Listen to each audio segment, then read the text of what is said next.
بسم اللہ الرحمن الرحیم۔ السلام علیکم ورحمۃ اللہ وبرکاتہ۔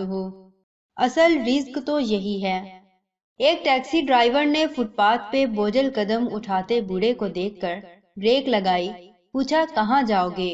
بوڑھے نے سامنے پہاڑ کی طرف اشارہ کرتے ہوئے کہا، اس پہاڑ کے پیچھے آخری کنارے پر میرا گھر ہے۔ ڈرائیور نے بیٹھنے کا اشارہ کیا۔ راستے میں بوڑھے سے پوچھا، کتنا دو گے کرایہ؟ بزرگ نے نم آنکھوں سے جواب دیا، بہت مال دوں گا گھر پہنچ کر۔ گاڑی جب گھر کی دہلیز تک پہنچی، دروازہ کھلا، معصوم بچے دوڑ کر آئے اور بزرگ سے لپٹ کر روتے ہوئے پوچھا، بابا ہمارے لیے روٹی لائے ہو یا رات کی طرح دن بھی بھوک سے گزرے گا؟ باپ اپنے معصوموں کی حالت ذرا دیکھ نہ سکا اور شرمندہ بھی ہوا۔ رو کر کہا، ابھی تک کچھ نہیں ملا میرے بچوں، مگر بہت جلد خدا اپنا رزق پہنچائے گا۔ ڈرائیور پر باپ بچوں کا مکالمہ ہتھوڑے کی ضرب کی طرح لگا۔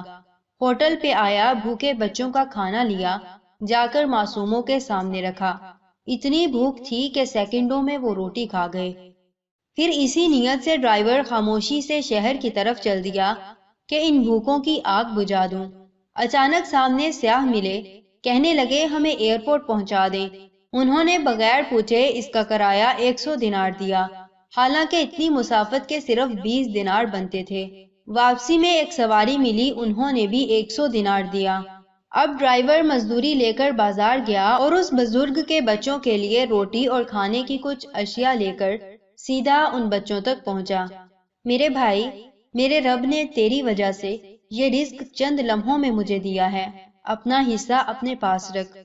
بوڑھا ممنون نگاہوں سے دیر تک دیکھتا رہا اور اس کے آنسو رکنے کا نام نہ لے رہے تھے۔ پھر اس بزرگ نے زبان سے جو کچھ کہا ہوگا، عرش تک تو آواز ضرور پہنچی ہوگی۔ اصل رزق تو وہ ہے جو رب کی مخلوق کے کام آئے، ورنہ خزانے تو قارون کے پاس بھی تھے۔ ذرا نہیں، پورا سوچئے۔ جزاکم اللہ خیر و احسن الجزا فی الدنیا والآخرہ۔ السلام علیکم ورحمۃ اللہ وبرکاتہ۔